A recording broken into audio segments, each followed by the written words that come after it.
Un grand bonjour à toutes et à tous. Vous êtes sur 01 TV, vous faites bien. Merci d'être là. Comme chaque jeudi, c'est votre rendez-vous dédié à l'ActuTech. Bienvenue dans 01 Hebdo avec Tatan Jérôme Colombin. Salut, c'est moi. Bonjour François Sorel. Salut Jérôme. Nous sommes ravis en effet de vous retrouver comme chaque jeudi soir. Et ravis de te retrouver aussi, bien sûr. Oui, on était ensemble il n'y a pas très longtemps. On était sur la keynote Apple. Justement, on va en parler. Voici le sommaire. Alors, iPhone SE, Mac Studio, les nouveautés Apple.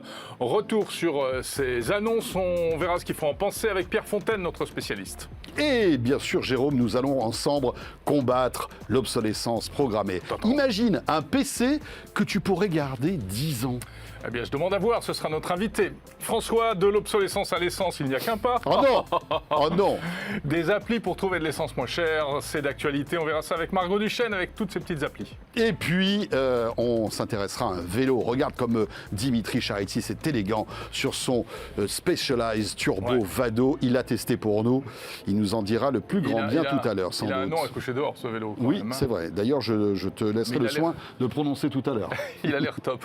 Voilà, bah écoutez, Bah, c'est le écoutez. sommaire. On retrouvera Jordan également. Oui, Hein, on y va. on c'est est bien parti. là, hein, on pourrait rester comme On ça pourrait des faire heures au toute sommaire. l'émission debout. Non, mais on va Allez, on va s'asseoir, vous s'asseoir. savez. Allez, c'est parti.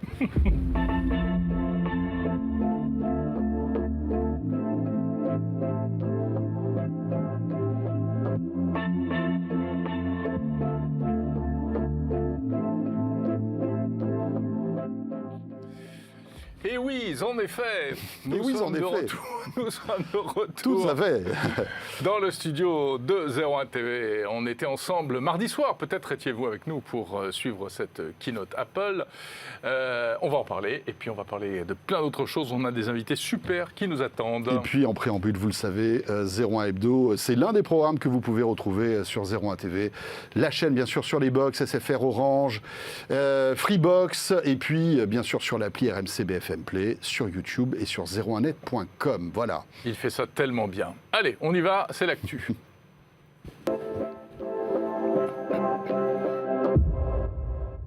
Et pour l'actu, dans la famille 01net, je demande De celui qui a le pull vert. celui qui a le pull vert. Eh bien voilà, ça tombe bien, C'est pas heureusement. Audrey. Audrey Pulvert. Pulvert. Oh, bravo. Ah, elle Merci. était pas mal. Ah, Pierre Fontaine, écoutez, c'est un début, mais alors en fanfare. Hein.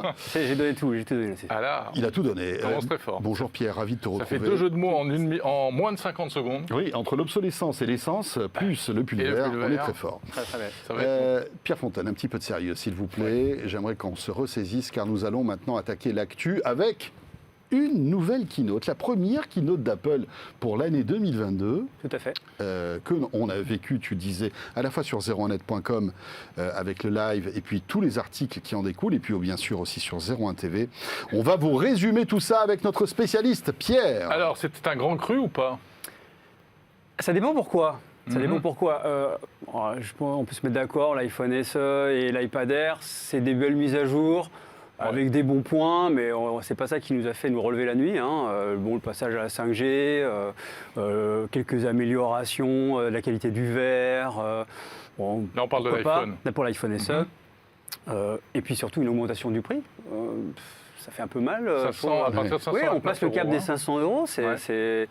Oui, il est de moins en moins SE. On C'est peut-être fun. a l'impression qu'Apple n'arrive pas à faire un prix d'entrée de gamme pas cher. en Non, fait, non, hein. non, non. Pourtant, on leur dit, hein. On se dit pas cher, c'est plutôt vers le bas. Là, bon. Mais tu sais quoi, je pense Ok. qu'ils nous écoutent pas régulièrement, en fait. C'est ça le problème. Enfin bref. Je pense surtout qu'ils écoutent leur tableau Excel avec les chiffres et la colonne marge. Non, mais néanmoins, il y a quelques bonnes nouvelles. Hein. Oui. Il y a un modèle à 256 Go qui arrive, donc ça. Alors, attendez, on parlait d'obsolescence. Ouais, tout à l'heure. on essaie de recommence structurer depuis le début. truc. Alors, Ok, ouais. sur on l'iPhone essaie SE. Moi, j'étais sur structurons. l'iPhone SE toujours. Hein. On était sur l'iPhone SE, mais d'une manière générale, c'est vrai que la question que tu as posée, je trouve Absolument. très intéressante. Merci. Est-ce que finalement, cette keynote était intéressante ? C'est la question qu'on peut se poser. Moi, perso, j'ai mon idée, je trouve pas trop. Voilà, je vous le dis. Hein. À part le Mac Studio qui était la seule Oui. nouveauté, on se rend compte C'était la que suite de ta Apple... réponse, en fait. C'est exactement ça, Voilà. c'est ce que j'allais dire. L'iPad Air et l'iPhone SE, on passe rapidement dessus. Voilà, C'est un des communiqué mises à jour de presse. saison. C'est des mises à jour de saison. Voilà, un communiqué de presse aurait Voilà. suffi.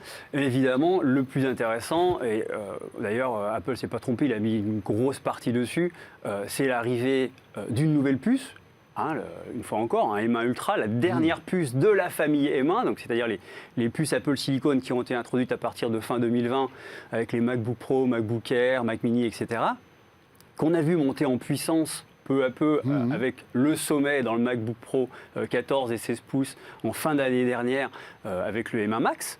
Et puis là, un Mac Studio, donc on pensait qu'ils allaient s'arrêter là. Petit moment de recueillement quand même, c'est pas tous les jours qu'Apple introduit une nouvelle gamme.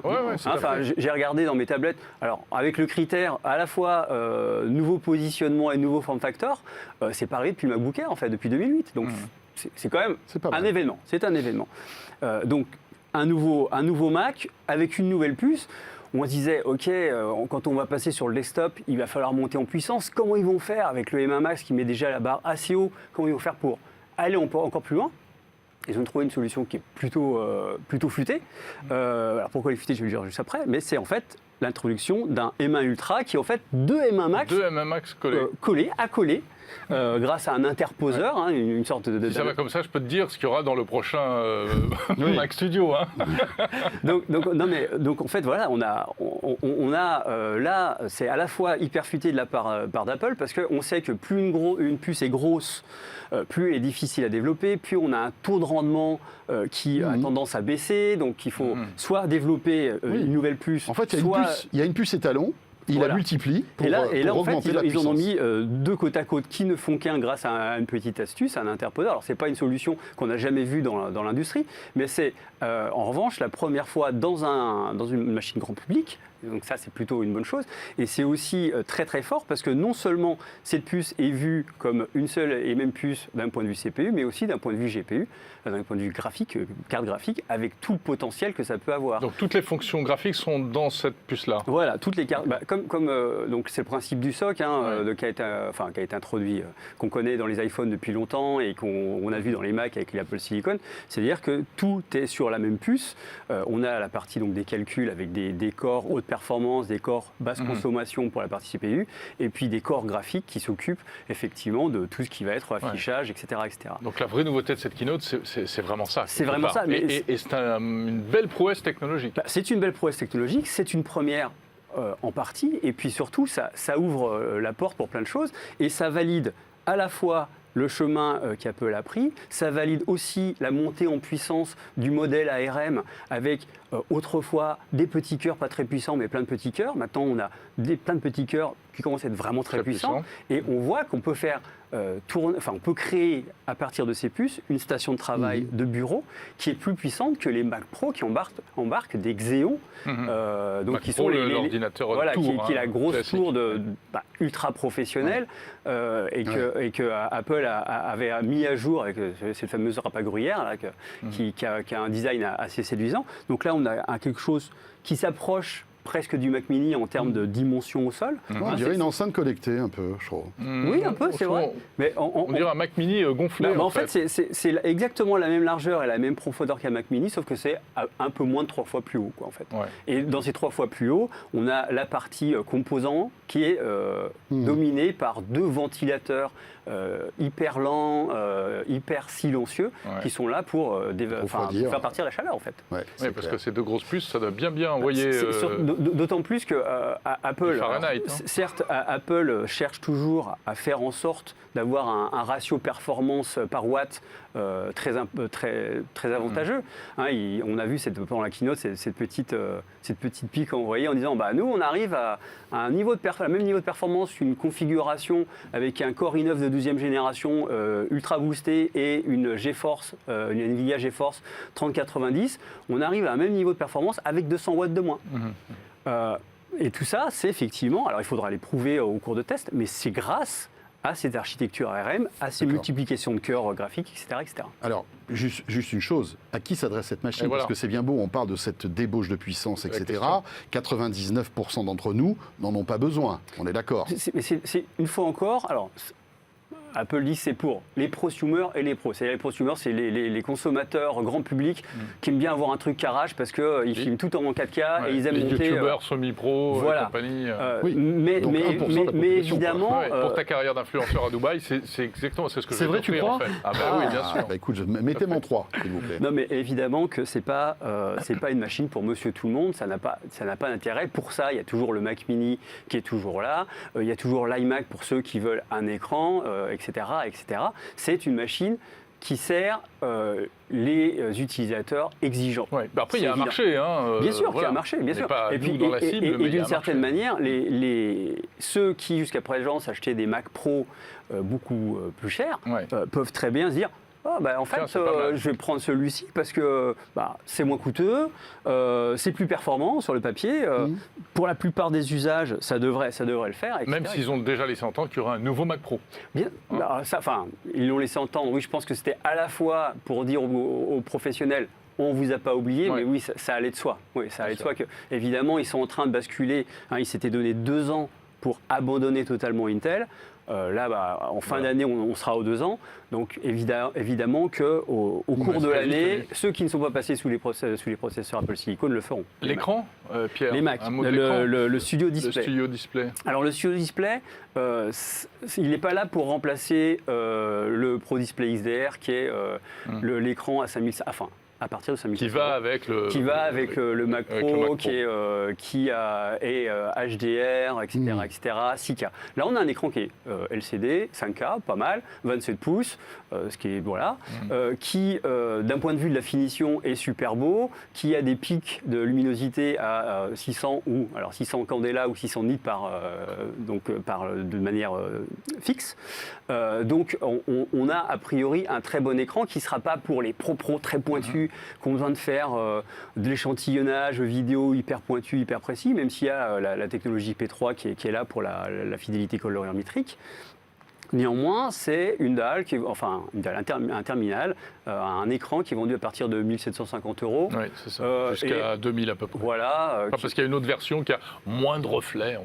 Oui, il y a toujours cette option nanotexturée qui avait été introduite avec le Pro Display XDR, qui est effectivement un traitement qui matifie et qui va réduire énormément les reflets qui peuvent être gênants si on fait du montage, si on fait un travail d'image sur l'image aussi bien fixe que vidéo qui a besoin d'être très, très précis. Ouais. Ça peut être quand même intéressant pour les gens qui ont un Mac Mini, qu'ils utilisent encore, ou qui utilisent leur MacBook Pro portable, donc à la maison, équivalent à un grand écran. Mais d'autant plus alors Apple a toujours un petit peu le truc qui le distingue. Il a introduit à l'intérieur une puce A13 Bionic qui va gérer le son. Donc il y a 6 haut-parleurs, 4 tweeters donc pour les aigus et 2 woofers anti-vibration. Ça, c'est une technologie qui avait été introduite avec les MacBook Pro 16 pouces. Et donc, c'est des haut-parleurs qui sont mis en opposition pour éviter que les vibrations qu'ils produisent soient dérangeantes et nuisent à la fois à la qualité et fassent vibrer le châssis. Comme les motos Flat Twin. Voilà. Effectivement, ça me dit quelque chose. Je suis moins spécialiste en photo. C'est incroyable. Mais donc il y a ce système audio et puis il y a la webcam qui introduit la fonction Center Stage, c'est-à-dire c'est une espèce une caméra un grand angle qui permet à la personne qui se déplace un peu devant son écran de rester au centre de l'attention du cadre. Ce qu'il y a sur les iPad Pro notamment. Voilà, qu'il y a maintenant sur tous les iPads, etc. Tiens, il y a un iPad alors justement. Voilà, oui, on a encore quelques minutes, parlons de l'iPad Air. Rapidement, parce qu'on a d'autres actus. Alors l'iPad Air, la surprise, parce que tout le monde, y compris Mark Gurman de Bloomberg, qui est un petit peu une ligne directe avec Apple, on a l'impression, disait on va avoir un A15 Bionic, c'est normal, youpi, vive la vie. Et en fait, on a un M1. Ce qui veut dire que déjà, j'allais dire l'année dernière, il y a 2 ans maintenant, quand l'iPad Air était sorti, on s'était dit, qu'est-ce qui reste aux iPad Pro en fait ? Oui, ok, la dalle est un peu meilleure, ok, la dalle est plus grande, ok. Mais là maintenant, avec l'arrivée de la puce M1 qui est déjà dans les iPad Pro, on a tendance à se dire, l'iPad Air a de plus en plus un iPad Pro, alors j'allais dire abordable. On va pas s'emballer. On va s'emballer à partir de 700 €, 699 €. C'est pas abordable pour tout le monde, mais mine de rien, c'est l'iPad du compromis parfait entre les hautes performances et un prix presque acceptable. C'est ça. bien. Après, l'iPad Pro, il lui reste sa grande taille. Oui, c'est ce que je disais. Il y a la taille, il y a l'écran aussi, qui est bien mieux. Enfin, sur le 12 pouces, en tout cas, il y a les technologies mini LED, etc. Tout à fait. Donc, il y a encore un moyen de se distinguer. Bien sûr, Apple ne va pas complètement se scier la jambe. Mais ça devient... Alors, il faudra voir une alternative intéressante. Ça continue à être une très bonne alternative. Voilà. Et donc l'iPhone SE, on l'a évoqué. Oui, l'iPhone SE, du coup, on l'a évoqué assez tout à l'heure. rapidement. Le châssis de l'iPhone. L'arrivée de la 15 introduit quelques nouveautés en photo, notamment les petits modes de photo, style photographique, etc., etc. Donc c'est pas mal, mais ça reste malgré tout effectivement de l'entrée de gamme. Et puis c'est un peu frustrant parce qu'on continue à avoir ce design qui date de l'iPhone 8. Donc bon. Je dirais pas que je me disais ils vont changer de design parce que visiblement tout le monde disait qu'ils allaient maintenir le bouton Home en bas, etc. Mais avec une surface d'affichage qui occupe seulement 65% de la façade avant, on est nos jours, quand on regarde avec des smartphones sous Android qui sont à 200-300 euros et alors qui sont peut-être moins durables sur le long terme, mais qui sont bien plus sexy sur le papier au début, on a de la peine à dire allez-y. Rappelons qu'on a qu'un écran de 4,7 pouces. Toujours 4,7 pouces. Voilà, c'est ça. 4,7, ça n'existe plus. Si, chez Apple. Merci beaucoup Pierre pour toutes ces précisions. Vous voulez en savoir plus, 01net.com avec une multitude d'angles et d'articles sur toutes ces nouveautés qui ont été présentées. Merci Pierre. Tu peux rester avec nous pour l'actu. Avec plaisir. Si ça t'inspire. Les restes de l'actu. Avec notamment... les restes du monde. Les restes de l'actu. Avec notamment, et on en avait parlé au Mobile World Congress, Orange qui avait annoncé vouloir arrêter la 2G et la 3G dans les années qui viennent. Alors 2G 2025, 3G 2028. 2028. 2028. Ça fait réagir les opérateurs. Et justement, Amélie Charnet a posé la question à l'un des patrons de Bouygues Télécom qui n'est pas tout à fait d'accord avec ce calendrier. Déjà, il regrette peut-être qu'il n'y ait pas eu de concertation entre tous les opérateurs, ce qui est vrai. Oui, mais il n'y a aucune obligation légale à ce qu'il y ait cette concertation. Tout à fait. Chacun peut faire ce qu'il veut dans son coin sur ce point. Et l'actu qu'il faut retenir, c'est que visiblement, Bouygues n'est pas d'accord avec ce calendrier qui a été un peu dicté par Orange. Enfin, Orange dicte son calendrier propre. Ça sera la 2G et la 3G d'Orange qui sera arrêtée. Mais Bouygues trouve que ce calendrier est un peu trop juste. Alors, le patron de Bouygues ne donne pas de détails, mais il aurait souhaité que ce soit un petit peu décalé parce qu'il estime qu'il y a énormément, et c'est ce que tu disais, Jérôme, il y a beaucoup d'appareils qui fonctionnent encore en 2G, des ascenseurs, des systèmes d'appel d'urgence automatique des voitures, etc. Oui, le e-call dans les voitures. Tout à fait. Et le patron de Bouygues dit 2025, c'est un peu short. Est-ce qu'on sera prêt? Peut-être pas. Donc, il aurait peut-être voulu gratter quelques mois ou encore quelques années. Bouygues ne fabrique pas de voitures, à ce que je sache. Et le problème, il est dans le camp des constructeurs automobiles. Tout à fait. Surtout. Oui, mais comme c'est eux qui vont appuyer sur le bouton de l'arrêt de la 2G et la 3G, ils se sentent aussi peut-être responsables de l'obsolescence. Il y a un côté service à fournir. C'est ça. Pour ne pas perdre des clients. Enfin, même par exemple dans la petite supérette du coin où on paye avec un terminal où on voit GPRS, ça existe encore. Oui, bien sûr. Voilà, les TPE, exactement. Il y a des TPE. Et alors, il y a aussi un autre axe qui est mis en avant par le patron de Bouygues qui dit que certaines zones blanches qui ne bénéficient pas encore de la 4G, qui sont encore en 2G, simplement en 2G, pourraient être impactées aussi par cet arrêt. Alors cela dit, ça c'est un peu de leur faute, parce que s'ils mettaient à jour leur réseau de la 2G à la 4G, on pourrait plus se poser cette question-là. Donc voilà, on voit qu'il y a du rififi quand même entre les opérateurs. Ouais, c'est amusant parce que c'est une page qui se tourne, suppression de 2 vieux réseaux, mais il y a un aspect encore de compétition entre les opérateurs également sur ce terrain-là. Tout à fait. Et alors, ce qui est intéressant, c'est que Bouygues aussi botte en touche et dit, finalement, ça serait peut-être pas mal qu'il y ait une espèce de médiateur de cet arrêt de la 3G et de la 2G, et ce serait peut-être pas mal que l'ARCEP ou Bercy, carrément, prennent le sujet et sifflent à la fin de la récré en essayant de mettre tout le monde d'accord et peut-être de fixer un calendrier global, parce que là on a parlé de Bouygues, mais il y a aussi SFR, il y a Free. Donc voilà, c'est un sujet intéressant qu'on suivra dans les semaines et les mois qui viennent sans doute. Que ça avance aussi très vite dans les autres pays, les autres pays européens, et puis même aux États-Unis où ils ont commencé. Aux États-Unis, c'est déjà fait pour certains opérateurs, la bascule a été faite. Voilà, ils ont réattribué les fréquences à la 5G notamment. Exactement. Aux États-Unis, parce qu'il y a aussi cet enjeu, c'est qu'il y a une quantité de fréquences disponibles limitée. Donc c'est pas juste on arrête la 2G pour le plaisir, c'est pour réattribuer ces fréquences à d'autres technologies. Ouais, tout à fait. Avec de vrais enjeux de dire est-ce que c'est pertinent de le faire dès maintenant, etc. Ouais, c'est vrai. Très bien. Dans l'actu aussi. Dans Jérôme. l'actu aussi, François. Alors, une sorte de mystère, un petit peu. Ah, moi, j'adore les actus mystérieuses. Moi, j'aime pas ça parce que j'ai pas le fin mot de l'histoire. Ah. Vous l'avez peut-être constaté. Donc, c'était mardi. Eh bien, mardi soir vers 19h, 19h30, Spotify a bugué. Soit on se faisait déconnecter, soit on n'arrivait plus à se connecter. Surtout au niveau de l'application mobile. Et puis, il n'y avait pas que Spotify. Il y a également Discord qui a connu des dysfonctionnements. Et puis, il n'y avait pas que Discord et Spotify. Apparemment, il y a eu aussi un peu ça a un peu coincé du côté d'Amazon, de Google, de Twitter, etc. Oh. Donc il semblerait qu'il y ait du flottement un peu de tous les côtés. Et évidemment, dans le contexte dans lequel on est, On se dit, tout de suite, cyberattaque. on pense à une cyberattaque, absolument. Alors, Jérôme, tu as enquêté c'est là où je dis que non. Alors j'ai sûrement mal fait mon travail. Inspecteur Colombin. Oui, je n'ai S'il vous pas. plaît. Au rapport. Pourtant, c'est facile. Hein, c'est très facile d'enquêter sur les cyberattaques. Oui, c'est très simple. C'est connu, on sait tout de suite. Mais bien sûr. ce qu'il en Un petit est, coup de etc. VPN, Bien voilà, sûr. puis Non, on y est. on rigole, mais c'est toujours très opaque, ces questions-là. Donc non, on ne sait pas exactement ce qui s'est passé. Et les intéressés, pour l'instant, ne sont pas très discrets, sont assez discrets, je veux dire, sur les explications. Washington, les autorités américaines démentent et disent que non, ce n'est pas, à ce stade, en tout cas, une attaque et une cyberattaque ou des cyberattaques conjointes qui seraient liées, évidemment, à la situation en Ukraine. Tiens, puisqu'on parle de cyberattaque, il y a 2 grosses boîtes qui ont été cyberattaquées cette semaine. Samsung, Ouais. tout le code source des Galaxy a été siphonné. Et c'est Nvidia aussi qui a été cyberattaqué. Et ce qu'il y a d'amusant avec les attaquants de Nvidia, ils ont dit, écoutez, on vous a attaqué, on a plein de données sensibles, mais si vous enlevez le bridage de vos cartes graphiques pour qu'on puisse refaire du minage des crypto-monnaies, eh bien, on vous rend toutes les données, en fait. C'est un ransomware, mais un peu chelou, quand même, il faut bien l'avouer. C'est presque d'une naïveté enfantine, ce genre de revendication, non Je ne sais pas, parce qu'il y a quand même un vrai poids. Il y a le code source de toute leur techno. Enfin, il y a pas mal de choses. Il y a un vrai poids. Et c'est vrai que là... Et les gars, donnez-nous le patch pour qu'on puisse reminer, en fait, de la crypto. Et vous savez quoi, on garde tout pour nous. Pas de souci. C'est sympa. Sachant qu'il y avait déjà du code qui a été publié. Ouais, Donc, bon. en plus.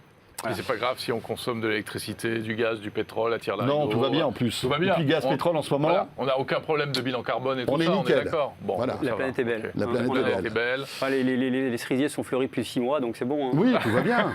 Tout va bien. On est bien, quoi. Tout va bien. La mer arrive à Paris. Ouais, Paris-Plage. Nickel. Tout Merci, cela Pierre. est normal. Avec plaisir. Merci mademoiselle. Allez, on Ça enchaîne. aussi. Pourquoi tu dis ça Pour Audrey, Non, non c'est dans le cadre des transformations non, pardon, surréalistes. je crois que c'était Audrey Pulver. Et Audrey Pulver, Celle-là absolument. est très très bonne. Elle est belle. Franchement, Pierre, Audrey Pulver, celle-là, moi je lui mets 9 sur 10. Excuse-moi. Ah ouais. Et on Ah oui, salue, faut salue vraiment Audrey frapper fort Pulver pour avoir d'ailleurs. un 10 ici. Hein. J'espère qu'elle nous regarde, Audrey. Tiens. On en serait flattés. Hein. Puisqu'on parle de verre, on va y rester puisque c'est notre rendez-vous Tech Care.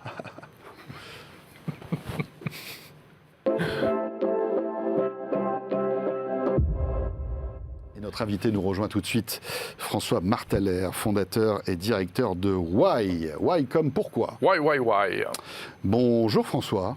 Bonjour messieurs, merci pour l'invitation. Merci d'être venu spécialement de Suisse pour nous. Tout à fait. C'est très gentil. Pour Merci. un franco-suisse, c'est un petit peu normal. Oui, mais bon, voilà, vous avez fait des déplacements et nous vous en remercions.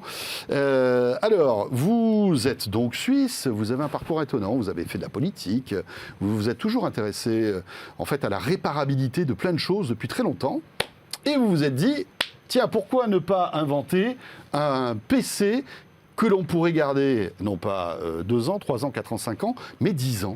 C'est ça un peu le pitch de Why ? Absolument, c'est extrêmement bien résumé. C'est vrai que je peux faire un petit flashback rapide pour rappeler que il y a maintenant plus de 40 ans, j'ai fondé à Lausanne l'atelier de réparation en tout genre La Bonne Combine pour lutter contre le gaspillage. L'entreprise existe toujours, elle répare à peu près 10 000 appareils par année pour ses nombreux clients dans la région. Mais quel type d'appareil ? Électroménager, D'accord. électronique, Wi-Fi, informatique. Et vous avez eu cette idée il y a 40 ans. 42 pour être précis. 42. Bon, 1, ça ne nous rajeunit pas.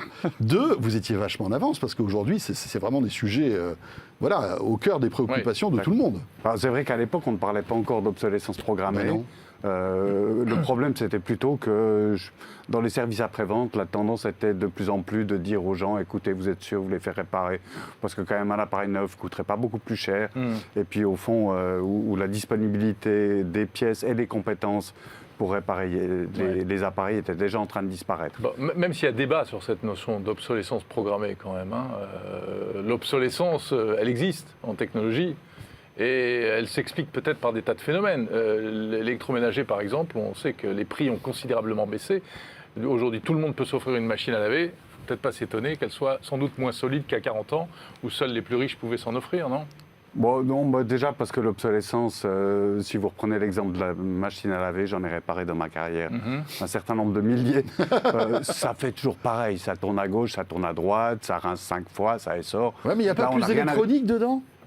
Si, mais ça c'est plus plutôt un électronique, problème. mais les Oui, métaux non, mais sont- c'est ça le C'est problème. plutôt un Voilà. problème, C'est oui. ça le problème. C'est Mais les qu'aujourd'hui- matériaux sont moins épais, l'acier est moins épais, etc. Quand il y a non encore de l'acier et puis que tout n'est pas en plastique. Oui. Ouais, voilà, c'est ça. Non, mais en fait, les seuls progrès, ou ce qui rend peut-être obsolète les bonnes vieilles machines qui tournent parfois 50 ans après, un petit peu comme le projet de l'increvable, des jeunes Français designers qui ont voulu lancer une machine à laver susceptible de durer 50 ans. Je trouve ça très bien, mais j'en ai vu, j'en ai réparé qui avaient 50 ans.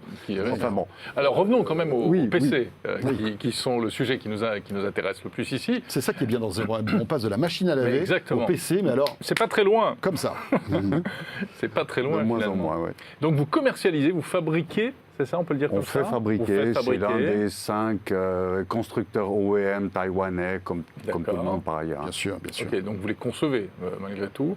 Voilà. Pour qu'ils aient une durabilité. C'est celui que vous avez apporté là par exemple Bon, c'en est un, mais c'est pas le dernier modèle. Je l'utilise depuis 6 ans, donc. Voilà, 6 ans Oui, mais parce que mes besoins n'ont pas drastiquement évolué. Ouais. Je fais de la bureautique, je gère ma comptabilité sur un programme open source, j'édite des pages web, je vends mes produits, j'adapte les prix. Enfin, mes besoins sur ces 6 dernières années n'ont absolument pas évolué. Alors, si on comprend bien votre philosophie, c'est que quand on achète un PC, en achetant un PC Y, je vais pouvoir le garder plus longtemps parce que, en fait, il sera taillé pour combattre l'obsolescence. C'est ça? D'une part, bon, enfin, la première des choses, c'est qu'effectivement, lorsqu'on met un nouveau modèle sur le marché, on met en ligne sur iFixit.com aux États-Unis, mais en français, en allemand, des guides de réparation pour faire évoluer l'appareil au cas où les logiciels exigeraient de plus grandes capacités. Donc Et puis, facilement démontable. Donc facilement démontable avec un Ce qui est tournevis souvent le normal. cas. Enfin, ce qui est un peu le cœur du problème, c'est l'évolutivité des logiciels, qui sont de plus en plus gourmands, qui ont besoin de plus en plus de mémoire, etc. Moins dans les logiciels libres, mais peut-être qu'on y arrivera après. Ouais, Ce on que va je en voulais parler. encore ajouter, c'est que non seulement il y a des guides de réparation, mais sur notre plateforme en vente, dans la rubrique pièces de rechange, pièces détachées, vous pouvez commander la pièce qu'il vous faut pour augmenter la mémoire ou pour remplacer l'écran que vous avez malencontreusement cassé La batterie? lors d'une chute, la batterie bien La batterie. évidemment. Parce que c'est l'un des éléments les plus sensibles, en fait. Au bout d'un moment, la batterie il perd en efficacité, non? Ouais, c'est ça. En fait, c'est pas qu'il est plus résistant, c'est qu'il est plus facile à réparer. Voilà. Puis en fait, ce qui fait surtout sa durabilité, c'est le fait qu'il tourne sur Linux Voilà. avec exclusivement des logiciels libres. Parce que Venons-y. fondamentalement, entre les logiciels propriétaires et les logiciels libres, il y a cette différence essentielle que pour les logiciels propriétaires, c'est le fournisseur qui décide quand c'est que c'est le moment de mettre la nouvelle version. Et qui malheureusement aboutit au constat que la nouvelle version ne tourne pas sur l'ancien matériel, puis qu'à la fin des fins, il faut tout changer, peut-être même l'imprimante, parce qu'il n'y a plus les pilotes pour le nouveau modèle, pour l'imprimante, qui pourtant fonctionne toujours. Donc ça, c'est une grosse différence, c'est qu'avec un logiciel libre, c'est vraiment l'utilisateur qui décide si c'est le moment ou s'il est indispensable de passer à une version plus récente, ce qui n'est pas forcément le cas, en tout cas en ce qui me concerne, c'est rare que je sois vraiment dans le besoin de mettre une version plus récente pour faire le job que j'ai à faire. Après, tout dépend on va dire, des tâches que vous faites avec votre ordinateur. C'est sûr que si on fait du montage vidéo, du jeu, Oui. etc., Ouais, voilà. En là, fait, à qui c'est s'adresse c'est plus compliqué. Du coup, c'est ça. Quel est votre public, votre cible? Les particuliers, en particulier les personnes âgées qui Qui ont des tâches bureautiques. qui ont des tâches bureautiques, qui vont sur Internet, qui font un peu de Skype ou autre. Excusez-moi, mais François, vous parlez de personnes âgées. le logiciel libre, est-ce qu'il est facilement appréhendable? L'ergonomie du logiciel libre est aussi, on va dire, agréable à utiliser que les ténors du barreau, j'allais dire, Microsoft, Apple, etc. Pour illustrer le sujet, je me rappelle d'une anecdote, une dame qui avait très très peur de passer à Linux, qui me dit, mais enfin, je ne sais pas comment ça va marcher, moi j'utilise Excel, Word. Je lui ai dit, bah, vous venez avec un fichier sur une clé USB, et puis elle arrive chez nous, je mets la clé dans la machine, et puis je lance son fichier Excel, puis elle me dit, ouais bon, mais quand je serai sur Linux. Mais enfin madame, Vous y êtes. oui, mais c'est écrit XLSX. Oui, mais vous avez ouvert avec un logiciel libre un fichier qui a été créé par et l'interface, le bureau, ça etc. ressemble à s'y méprendre. Voilà. Et au final, il n'y a pas plus de différence entre Microsoft, pour en rester là, et Linux, Ubuntu en ce qui nous concerne, qu'entre Windows 7 et Windows 10. Non, non, c'est sûr, on peut faire l'essentiel. Après, c'est dans les détails qu'on voit les différences éventuelles, et notamment en matière d'ergonomie, toutes les nouvelles fonctions qui existent, les multibureaux, des choses, quoi que ça existe. Hein, ça existe sur Linux depuis longtemps. Tout existe. Tout existe. Non, vraiment, j'ai jamais vu de cas où les gens étaient empêchés de faire ce qu'ils avaient l'habitude de faire, sauf évidemment être confrontés à des systèmes propriétaires. Oui, des usages particuliers. Typiquement, si le fabricant de la machine, de l'imprimante, ne fournit pas les pilotes pour faire fonctionner son imprimante Ça marchera pas. sous Linux, ça va être d'accord. compliqué. Donc, si on résume bien, Wise, ce sont des PC facilement démontables, évolutifs, d'accord, on peut changer la mémoire, etc., etc., qui tournent donc sous logiciel libre. Malgré tout, je peux installer Windows dessus ou pas? Oui, bien sûr, on peut même l'installer en dual boot ou alors dans une machine virtuelle. D'accord, je suis libre. Ce que de temps en temps, certains clients, notamment les entreprises, nous demandent, parce que certains logiciels indispensables à leur bon fonctionnement. Et ça coûte n'existent. combien? Bon, c'est selon la gamme, c'est dans les prix de la concurrence. Voilà, Il n'est pas moins cher, pas plus cher. Non. Enfin, on voit des prix là derrière vous, 930, 990, c'est dans ces eaux-là. Ouais, il y a d'autres modèles moins chers. Mais voilà, c'est vrai qu'on ne va pas chercher dans le bas de gamme. Ouais. D'accord. Non, mais très bien. c'est une philosophie et c'est une belle philosophie. Et ça s'appelle Why avec Why. un accent. Avec un point d'exclamation. Avec un point d'exclamation. Parce que la réponse est dans la Pourquoi question. Très bien. Très bien. Merci François. Merci beaucoup. Merci à vous pour Merci d'être l'invitation. Marc Thaler, donc on voit que vous êtes habité, passionné par votre sujet, c'est agréable. Vous êtes fondateur et directeur donc de Why. Jérôme. Oui, on va continuer François, on va parler mobilité. Écoute, tu sais où j'étais le week-end dernier ? Je sais où tu étais le week-end dernier. Tu m'as même envoyé une photo d'un gâteau un peu bizarre. Non, mais je ne vais pas rentrer dans les détails. C'était pas ça dont je voulais te parler. Non, c'était ça. Non, j'étais dans la capitale du vélo. Donc, on s'est dit qu'il fallait parler de vélo. Mais un électrique. gâteau aux légumes, En moi, plus- franchement, je n'ai pas envie de manger ça. Ouais. Je suis désolé. Et en plus, la saison des beaux jours arrive, donc on appelle notre monsieur vélo.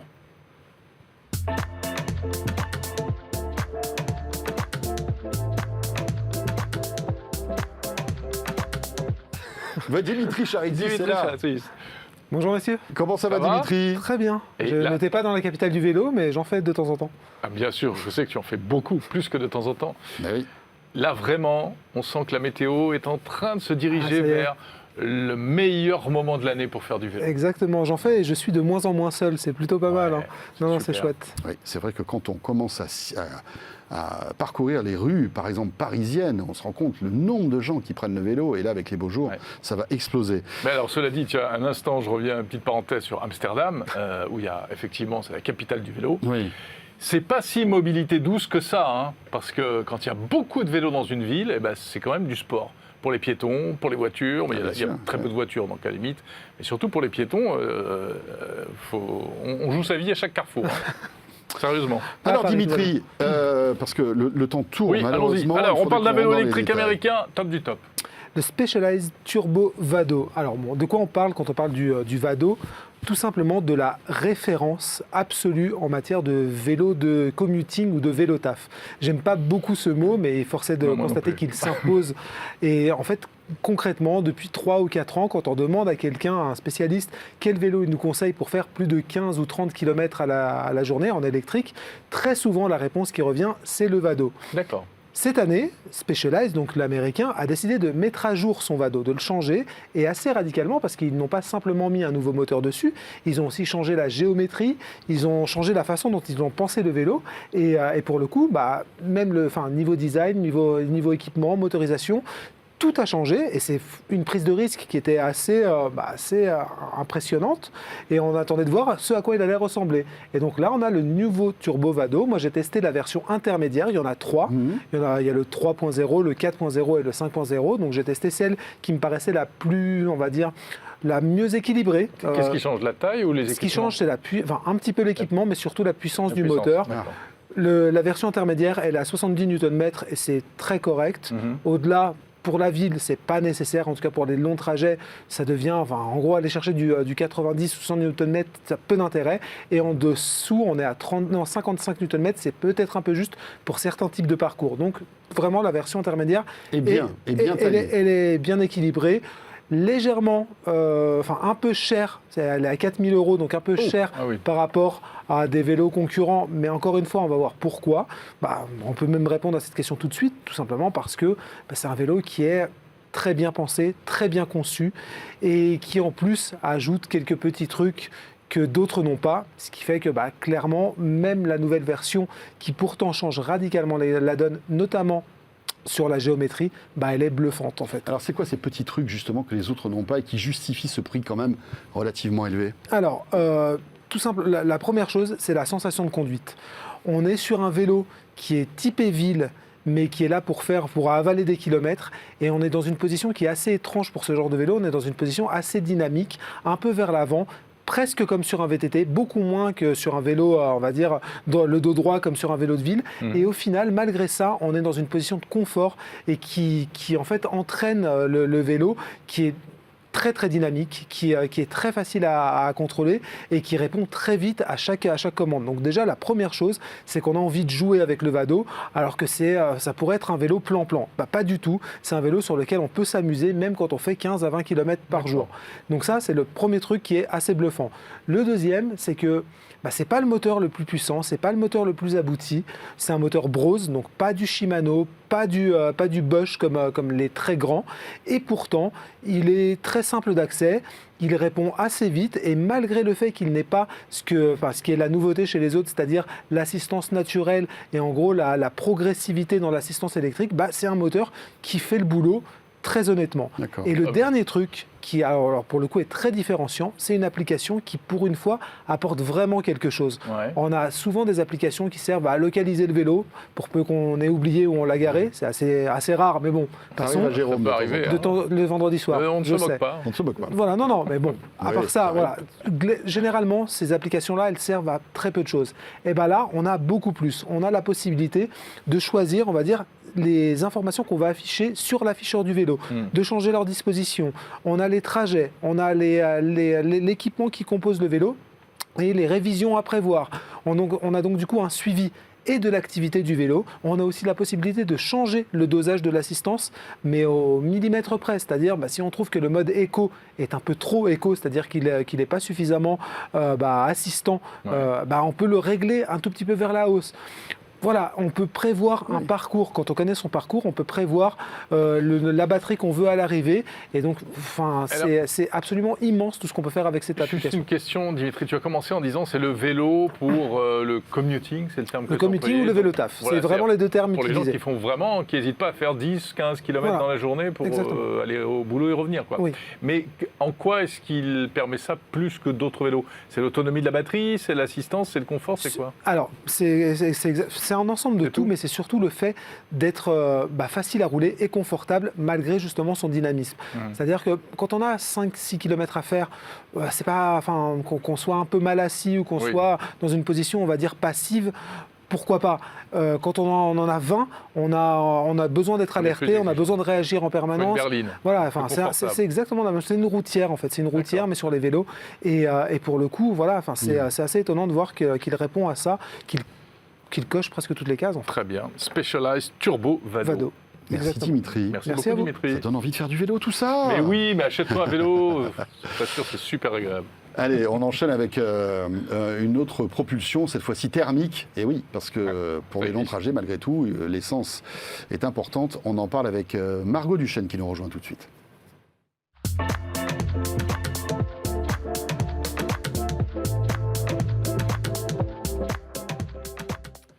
Bonjour Margot. Bonjour. Margot qui teste pour nous chaque semaine des applications et effectivement cette semaine, un sujet de circonstance puisqu'on parle de plus en plus de la hausse du prix de l'essence. Eh bien, tu as fait le tour des applis qui nous permettent d'essayer de payer cette essence le moins cher possible. Ouais, c'est ça. Quand on a vu qu'il y avait une augmentation de 10 centimes par semaine, on s'est dit oulala. Quand le prix de l'essence a augmenté et qu'il est arrivé à la barre fatidique et symbolique des 2 euros, on s'est dit oh mon Dieu, qu'est-ce qui se passe? Et donc du coup, je me suis dit mais on va faire quelque chose, on va trouver des applications. Et j'en ai vu quelques-unes. On va commencer avec Prix Carburant. Prix Carburant, il y a un partenariat avec, c'est vraiment tout est pris, tous les prix de l'essence sont pris directement sur le site du gouvernement. Donc c'est le prix des essences.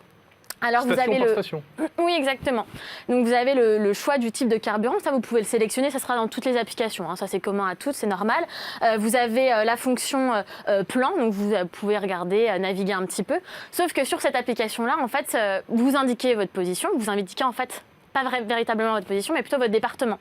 Donc là où vous habitez. Soit vous allez directement sélectionner, vous recherchez votre département, soit vous allez le sélectionner dans les différentes cartes. Et puis après, vous avez des fiches de renseignements en fonction des stations essence. Vous avez l'heure d'ouverture, les adresses, les prix, les services et les itinéraires. Donc ça, c'est plutôt sympa. Et puis au moins, ce qui est pratique avec cette application-là, c'est qu'en fait, vous ne pouvez pas vous-même indiquer les prix. Donc vous ne pouvez pas vraiment les trafiquer, vous êtes à peu près sûr. Elle était allée chercher les stations en Corse, t'as vu? Oui. J'allais un peu partout pour voir un peu de prix. Et effectivement, encore, c'est un peu moins cher. Mais bon. Et donc Parce qu'il l'application... y a moins de taxes. taxes. en fait. Ouais, voilà, c'est pour ça. Et donc, l'application, elle est à 99 centimes par mois. C'est la plus chère des 3 applications, puisque vous payez forcément au mois. Ah, on paye pour payer moins cher. Oui, voilà, Ouais, c'est on s'y ça. retrouve quand même. Bon, c'est 1 euro par mois, ça reste correct quand même. Ouais. Mais vous n'avez pas vraiment le suivi de vos dépenses qui pêche un petit peu. Et puis, vous n'avez pas votre position exacte, donc c'est compliqué aussi de comparer par rapport à votre quartier. Deuxième appli, La Margot. deuxième, c'est Gaspal. Gaspal, alors celle-ci, moi, je l'ai bien aimée parce que vous pouvez vraiment naviguer dans le plan, regarder par rapport à votre position les stations qui sont à côté de vous, les comparer. Vous pouvez trier par distance, prix et recommandé. Donc là, c'est un petit mélange entre le prix et la distance. Et puis, alors, son petit plus, c'est vraiment le suivi budgétaire. Vous pouvez ajouter vos dépenses, donc vos pleins, et donc suivre. C'est catégorisé Ah, par c'est bien, semaine, mois et année. Donc, vous avez Historique. un vrai historique. Donc ça, c'est vraiment pas mal. Pareil, réglage du carburant, bon, ça, le basique. Le petit moins, si je peux me permettre, ça serait vraiment qu'il faut vraiment être vigilant sur l'heure. En fait, ils sont ajoutés par rapport aux heures. Donc des fois, hier, j'ai regardé, et puis en fait, c'était pas régularisé, c'était pas updaté depuis 52 jours. Alors, je me disais, oui, effectivement, c'est pas très cher. Mais oui, forcément, parce que c'était 52 jours. Ouais. Donc ça veut dire que la fiabilité de l'application est remise en cause. Il faut vraiment bien regarder les heures. Et puis, bon, c'est pas pareil que la première, c'est-à-dire que là, vous pouvez ajouter, on peut modifier. C'est collaboratif, donc. Collaboratif, oui et non, parce qu'en fait, vous pouvez pas véritablement, vous pouvez ajouter, mais après, c'est quand même vérifié. Donc bon, mais c'est pas tout à fait exact. C'est vraiment le petit point que j'ai pas aimé. Et alors, le problème aussi, c'est le dézoom, hein. Ça bug, c'est pas très agréable. Ok. Ouais. Bon, c'est pas ta préférée, Gaspal. Non, et puis Alors, en plus de ça, par contre, c'est la moins chère, 2,99 à vie. Donc ça va. D'accord. Et la Et troisième. la troisième. La troisième, donc celle-ci c'est la meilleure, c'est celle qui est le plus utilisée aussi avec GazNow, qui est une autre application qui lui ressemble beaucoup, Essence & Co. Elle s'appelle, alors là directement vous ouvrez l'application et vous êtes directement géolocalisé. Donc ça c'est pratique, vous pouvez vraiment naviguer, regarder les itinéraires. Et puis ce qui est pratique aussi, c'est que vous avez un itinéraire jusqu'aux stations. Donc en fait si vous C'est un partez de peu la le maison... béaba, non? Oui, mais si vous partez, c'est sur votre trajet, par exemple pour aller à la maison ou alors pour aller au travail. Comme ça vous pouvez comparer aussi les D'accord. prix et des fois ils vous indiquent un trajet qui va peut-être être un peu moins agréable, c'est-à-dire un peu plus long, mais au moins vous avez une station essence qui est un peu moins chère. Donc le petit plus que j'ai trouvé, c'est que vous pouvez filtrer bien mieux, c'est-à-dire par type de carburant et aussi par rayon. Vous avez un rayon de 1 km à 50 km, ce qui est quand même plus agréable parce que du coup c'est plus précis encore. Et vous avez les stations la moins chère, la station la plus proche. Vous pouvez vraiment faire votre petit micmac et trouver celle qui vous correspond le plus. Un autre petit plus, vous avez un enregistrement, donc vous pouvez enregistrer vos pleins. Et ce qui est vachement pratique dans celle-ci, c'est que vous voyez vos économies. Et ça, je trouvais vachement Pas pratique. mal. Vous pouvez voir combien vous avez économisé en allant dans telle ou telle station. Super. J'ai C'était économisé vraiment le 80 petit centimes plus. sur le mois. Ouais, bon, par contre, oui, effectivement, C'est un les peu dans un économies. mouchoir de poche quand même. hein, Oui, les c'est prix, pas on est énorme. Et d'accord. puis en plus, je sais pas si vous avez vu le prix en ce moment, mais bon, c'est quand même, ça peut varier entre 1,90 et puis 2,30 là à c'est côté. énorme. Ah, Donc quand même, oui, c'est énorme. juste hein, à bon. côté de Paris la intramuros, rédac. ça coûte une fortune. C'est impressionnant. Ouais, D'accord. franchement, c'était pas mal. C'est très cher, hein, franchement. C'est pour ça. Ça, c'était Essence Co. Oui. À noter qu'il y a une autre appli qui fait ça et qui fait plein d'autres choses, c'est Google Maps, Oui. tout simplement. Oui, oui. Vous Vous tapez avez aussi Waze. stations-service et vous avez non seulement Tous les les prix. stations-service, Ouais. mais aussi les prix mis à jour. Ouais. Merci beaucoup, Margot. Merci Marco pour ce Euh, tour d'horizon des applis. Station Essence. Exactement. Et on enchaîne tout de suite avec Jordan Cossino. Jordan.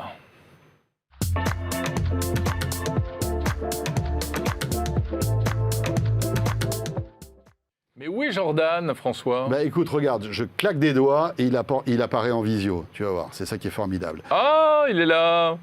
Salut Jordan. Bonjour, comment ça va? Comment ça va, Jordan? Bah écoutez, c'est pas maintenant le CES? Tu t'es trompé, je crois. Ah, moi je suis à Vegas là. Hein. Ah, t'es à Vegas, c'est pour Ah ça. ouais. T'es où? J'avais compris 10 mars moi. Bah écoute, non, je pense que même pas Gary Shapiro y est, pour te dire. T'as tout raté. Il n'y a plus personne à Vegas. Non, je suis en train de potentiellement travailler une prochaine surprise que je vous ramène pour le 01 Hebdo, c'est pour ça que je ne suis pas avec vous. Ah ah. Mais écoute, c'est pas grave. Malgré tout, tu es avec nous et on t'en Bien remercie. Petite Évidemment. sélection Kickstarter, comme d'habitude. Eh ben, on t'écoute. Évidemment. Qu'est-ce que Je tu déroge nous pas as à la trouvé? règle. Je vous ai trouvé des produits très sympas. On va commencer avec Duex Max. C'est très dur à dire. Hein. Duex Max, c'est un produit que vous avez sûrement déjà vu, mais il a une petite particularité. C'est un double écran, je pense que vous le voyez en ce moment en plateau. C'est un écran que tu vas pouvoir plugger à ton écran d'ordinateur. Ils ont levé déjà plus de 4,2 millions de dollars, donc c'est quand même un projet assez sérieux. Il peut faire du 1080p, donc plutôt sympa. Et le truc qui est assez cool, c'est que, et que je n'avais jamais vu avant, c'est que tu peux le retourner un peu en mode portrait. Si tu regardes des vidéos en vertical, par exemple, tu as la possibilité de faire ça. Souvent, sur les autres solutions, tu as rarement la possibilité de faire ça. Je trouvais ça cool. Comme d'habitude, tu as un petit adhésif magnétique derrière. Tu le mets, tu peux mettre ton petit écran. Tu as un support un peu pour l'avoir en stand-alone, si je puis m'exprimer ainsi, non, pour l'avoir tout droit. Donc, ils ont déjà récolté encore 600 000 euros, donc ils sont très très bien. Ça va coûter à peu près 200 euros. Donc, ça reste cher, hein, mais c'est des prix à peu près de ce type de produit. Et ça arrivera en avril 2022. Voilà. Mais c'est l'écran complet, Jordan. C'est pas juste le support. Ah non, ils te vendent tout. Tu as l'écran 1080p avec, etc. Tu as une connectique, tu as des ports USB dessus. Enfin, non, ça a l'air assez poussé. Il y a un autre, le concurrent, c'est Slide Joy, je crois, qui lui avait proposé à l'époque. C'était le premier arrivé avec les deux écrans qui sortaient de chaque côté, mais ils avaient eu énormément de problèmes de production. Enfin bref, l'histoire de ce produit est assez folle. Mais tu sais que j'ai eu l'occasion d'interviewer une start-up qui faisait ça en France aussi. Il y a des c'est Français vrai qui font ça. Mais en fait, il Ouais. y en a plein qui font ça, j'ai Il l'impression. y en a plein qui font ça. Il va falloir que je te retrouve le nom. C'est très intéressant. Et c'est le Ah même bah, on va aller concept. tester ça. Un écran que tu peux plugger sur un PC, par exemple, Ah, pour c'est top. avoir une surface d'affichage impressionnante. Mais c'est pas ce produit qui avait été inventé par je sais plus qui et qui s'était fait piquer l'idée ou piquer le produit même au CES ou à l'IFA de Berlin ou un truc comme ça. Ça vous dit Si, rien? c'était non ça. C'est exactement ça, ça. C'est Slide Enjoy. Tu as totalement raison. Ils avaient fait le produit. Ils ont lancé leur campagne Kickstarter. Ils ont eu beaucoup de problèmes pour créer le produit. Et entre-temps, tu as une autre boîte asiatique, je sais plus quel pays, donc je ne vais pas dire de bêtises, qui a repris le concept et qui l'a produit beaucoup plus rapidement et qui a sorti le truc. Et ils se sont fait voler l'idée tout simplement. Quelle Et les horreur. commandes Kickstarter n'arrivaient pas, donc les mecs pensaient que c'était une arnaque. Enfin bref, l'histoire de ce produit, elle est vraiment folle. Et si vous voulez regarder sur Internet, c'est assez fou. Bon, super. Deuxième produit, Jordan. Deuxième produit, je sais que vous adorez les chats. Ça, je sais que c'est votre Oui, passion. c'est vrai, votre passion. c'est Ouais. vrai. Moi, J'ai j'adore les voir, mais que sur mon smartphone, parce qu'après, ça me fait éternuer. Moi, je les mange. Ah oui, non, je vais vous proposer un produit pour prendre soin de vos animaux, soin de vos chats en l'occurrence, ça s'appelle Gogo Miaou. Bon, bah, voilà, hein, pour le nom, j'y peux rien.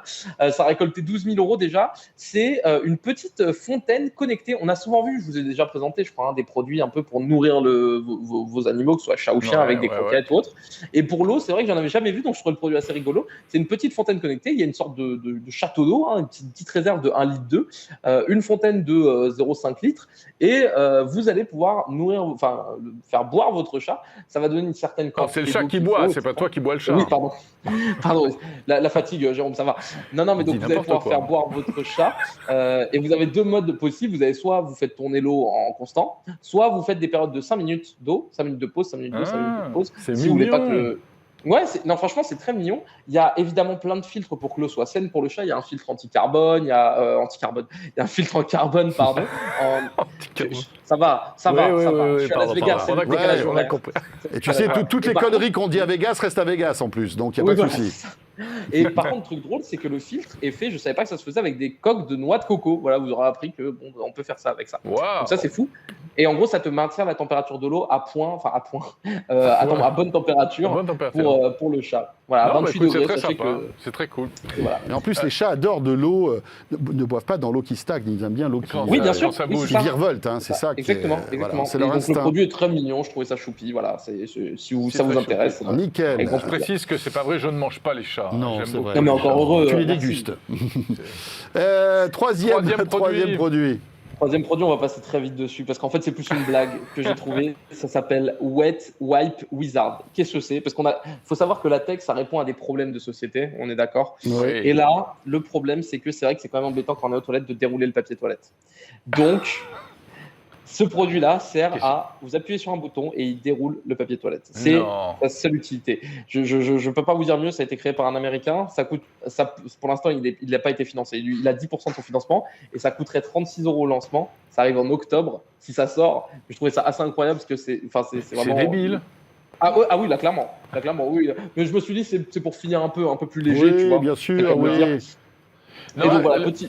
Ouais, le seul intérêt, ça peut être il y a des pays où il y a des vols de papier toilette dans les toilettes publiques. Et c'est Ah un ouais ouais. Je sais plus si c'est en Chine ou. Tu avais fait une enquête là-dessus, je crois, hein, Non, Jérôme, mais hein. attends, mais je me documente. Et c'est un vrai problème. Les gens Oui. volent des quantités astronomiques de papier. Tout à fait. Écoute, Il les peut-être mange pour un comme les hôtel chats. à la peut-être pour un hôtel à la limite, mais sinon, je trouvais le produit rigolo, mais voilà, il n'y a pas besoin de faire 3 heures dessus. C'est tapis, Non, le papier bien toilette sûr. sort. Non, mais Ouais. ça finit très bien une jolie chronique. Oui, Kickstarter. tout à fait. C'est Puis on bon. termine Merci comme- beaucoup. Je l'avais Merci déjà faite, beaucoup. mais c'est vrai qu'elle retombe bien là sur ses pattes, cette blague-là. Ah. Comme on est tous au bout du rouleau, en plus, là, Oh, voilà. Il fait les pattes avec le chat et le rouleau pour le dernier objet, c'est magnifique. nickel. Franchement, C'est Bon, grandiose. Jordan, bah, écoute, bon Las Vegas. Hein, Merci. je te souhaite plein de réussite. Je vais sur le strip là, juste après. C'est ça. Ouais, Voilà. t'as Et qu'à puis, croire. Si tu crois qu'on te croit. et puis, bonnes vacances Je sais après, pas où parce il est, que je sais que d'ailleurs. tu pars en vacances. Exactement. Et on se retrouve bien plus frais qu'actuellement. Je bégayerai moins, je vous promets. Bon. À très bientôt, Jordan. Merci. À très en tout bientôt, cas. merci beaucoup. Prends soin de toi, à très vite. Merci de nous avoir suivis cette semaine encore pour ce 01 Hebdo, Voilà. qui était quand même assez riche. Hein, voilà. Oui, tout à fait. Tout à Et fait. puis on a parlé de toutes les mobilités, vous voyez, voiture, vélo, tout ça. Il y en a pour tous les goûts. Merci en tout cas d'être là. Je vous rappelle que évidemment cette émission est disponible sur l'appli RMC BFM Play. Vous pouvez la retrouver n'importe quand et on se retrouve bien sûr la semaine prochaine. On sera là. Yes, d'ici là, portez-vous bien. Allez voir toutes les autres vidéos de 01 TV. À la semaine prochaine. Salut à tous. Salut à tous.